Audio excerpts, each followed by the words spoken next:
ध्रुव राठी के द्वारा इस वीडियो में पीएम मोदी पर बहुत से आरोप लगाए गए हैं, पर पीएम के पास इतना टाइम नहीं होता कि वो हर किसी को अपने ऊपर लगे आरोपों का जवाब दे सके।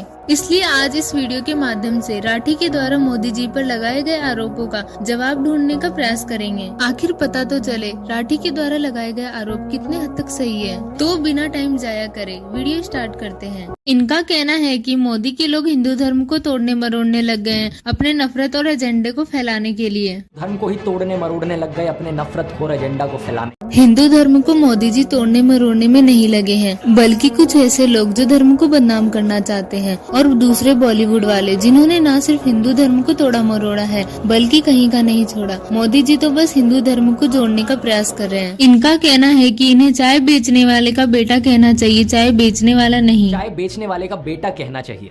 हर एक किसान का बेटा, मजदूर का बेटा या कोई भी निम्न स्तर का काम करने वाले का बेटा भी कभी ना कभी वो काम जरूर करता है जो उनके पिता के द्वारा किया जाता है। ऐसे में पीएम मोदी भी कभी ना कभी रेल के डिब्बे में चाय बेचे ही होंगे।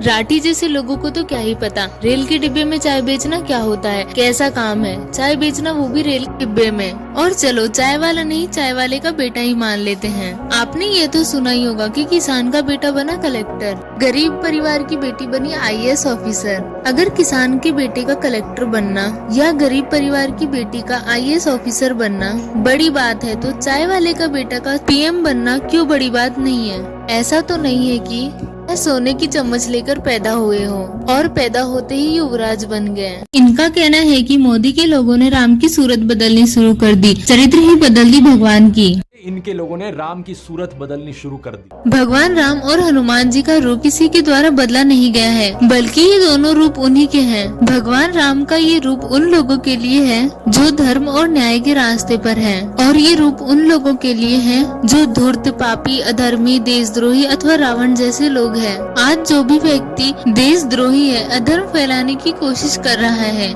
उन्हें भगवान का ये रूप हमेशा याद रखना चाहिए। इनका कहना है कि पीएम होने के बाद भी मोदी ने अपनी मां को लाइन में खड़ा कर दिया। मां को नोटबंदी के लिए लाइन में खड़ा कर। जहां मोदी की मां की तरह देश के सभी वृद्ध लोग नोटबंदी के कारण लाइन में खड़े होने के लिए मजबूर हो गए थे। ऐसे में यदि मोदी जी की मां लाइन में खड़ी नहीं होती क्योंकि वो प्रधानमंत्री की मां है, तो क्या यह सही होता? क्या राठी और उनके लोग इस पर भी सवाल नहीं उठाते? इनका कहना है कि क्या फकीरी है? क्या कोई ऐसा फकीर देखा है जो 1,40,000 का चश्मा पहनता हो, एक दिन में 4 बार कपड़े बदलते हो? क्या फकीरी है? दुनिया में आपने ऐसा कोई फकीर देखा है जो 1,40,000 का चश्मा लगाता हो, एक दिन में 4 बार कपड़े बदलते हैं? अपने अपने जीवन में पैसे वाले के मुंह से यह बोलते सुना होगा कि हम तो गरीब लोग हैं, तो अपने आप को गरीब या फकीर कहना बड़ी बात नहीं है। मोदी जी के इस बयान को बड़ी बात मान भी लिया जाए तो वैसे तो मोदी जी अपने जीवन को देश के लिए समर्पित कर चुके हैं, लेकिन आज वो प्रधानमंत्री है, इसलिए सुख सुविधाओं का इस्तेमाल कर रहे हैं। और अगर ना भी होते तो क्या हो जाता? ना उनका कोई परिवार है, ना कोई वारिस,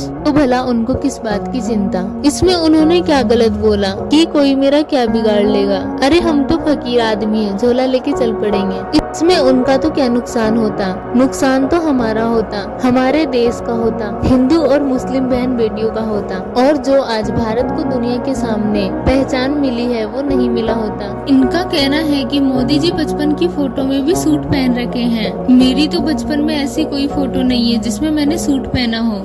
सूट तक पहन रखे हैं। मेरी तो बचपन की ऐसी कोई फोटो नहीं मिलेगी आपको जिसमें मैंने कोई सूट पहना। आपकी तो आज की भी कोई ऐसी फोटो नहीं है जिसमें आप सूट पहने हो। गरीब तो आप भी नहीं है, फिर आप क्यों एक सिंपल टी शर्ट पहने हुए नजर आते हैं? क्यों रोज अलग अलग कपड़े में दिखाई नहीं देते? क्यों आप भी सूट नहीं पहनते? क्यों आप भी 1,40,000 का चश्मा नहीं पहनते? क्यों आप भी मर्सिडीज में नहीं घूमते? क्यों आप भी एक दिन में 4 बार कपड़े नहीं बदलते हो? क्योंकि आपको इनका शौक नहीं है, क्योंकि सबका शौक अलग अलग होता है। वो हमारे देश के प्रधानमंत्री हैं, और भला किसी को किसी के 4 बार कपड़े बदलने से क्यों ही आपत्ति होनी चाहिए?